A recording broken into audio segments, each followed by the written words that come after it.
Man. So Wilfred Nancy was their head coach. Tactician. A wizard. Had that team looking crispy.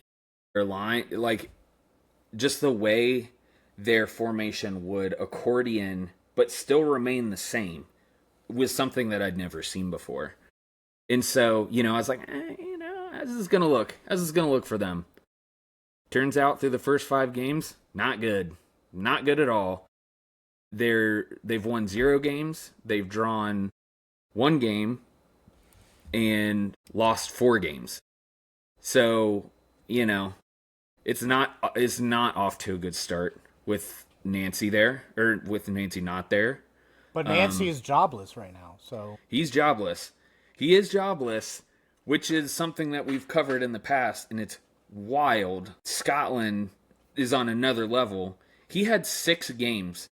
6 damn games that he lost, and then they're like, we got to get this clown out of here. They hadn't even made it like a month in yet, hadn't they? No. It was like, 2 or 3 6 weeks, games, something like that. less than a month, and I'm like, geez, brutal. Yeah. Brutal. I mean, they're accustomed to winning here in the States. In Cincinnati, we're just used to losing, so... I would love to hear from the Crew fans. How you guys feeling? Like, I know we're down bad, but I think y'all might be down worse. And that's coming with love as an Ohioan. You do know how they're going to respond to that. You already know. Yeah, they're going to talk about... They're going to be like, well, we don't like soccer anyway. Ohio State's our real sport. not Dude, our real team, our real sport. There's some Crew faithfuls, and Yeah, I was actually talking to someone a handful of years ago, and he was like, yeah, the good old yellow and black.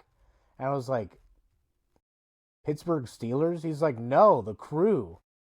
I was like, oh, my bad. That's how little soccer has made an impact, and until recently, but, even still. I think a part of it is, like, Columbus is just up the road for us. But you have a few teams that are few hours away from each other. And you have Miami and LA as rivals. Like, I don't know. I think it should be more regional based. I go over this every time we talk about MLS. But I feel like it should be more regional based and less about East Coast, West Coast.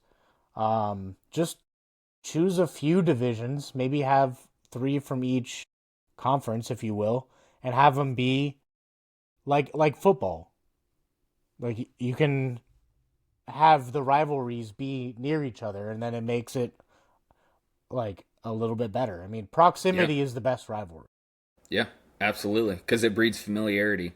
And I just realized I misspoke on the Crew's record. They've tied 2 and lost 3. So overall, they have 2 points on the table, which is the second lowest. The first lowest, Philadelphia Union. Philadelphia Union. So they won the Supporters' Shield last year. They haven't won a game. They haven't gotten a point. They haven't even tied. So, this is uncharted territory for them. I think they're probably shell-shocked. It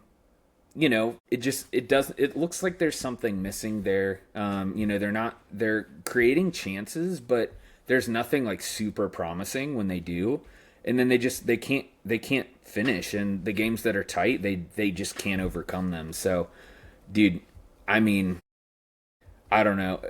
It'd be interesting to hear how the Philly fans are feeling about this, because, they are typically one of the better programs from not a recruiting. They had 12 points last year at this time. Yeah. Philly did. Yeah. To put that into perspective, that would be second in the East right now behind Nashville. But does it make you feel any better that you and I have the same amount of points as Philly? What do you mean, you and I? They have 0 points. They do. Yeah, FC so do Cincinnati's. No, you and me as individuals. Yeah. We're actually better than the entirety of the Philadelphia Union. I don't know. It's still super early, right? Like anything could happen. They could shit the bed. We could Excuse do my a show language. in October and look back and be like, that was probably one of our worst shows because everything is different now. Who knows? Nashville may end up being one of the worst teams in the league at the end of the year. Highly unlikely, but probable.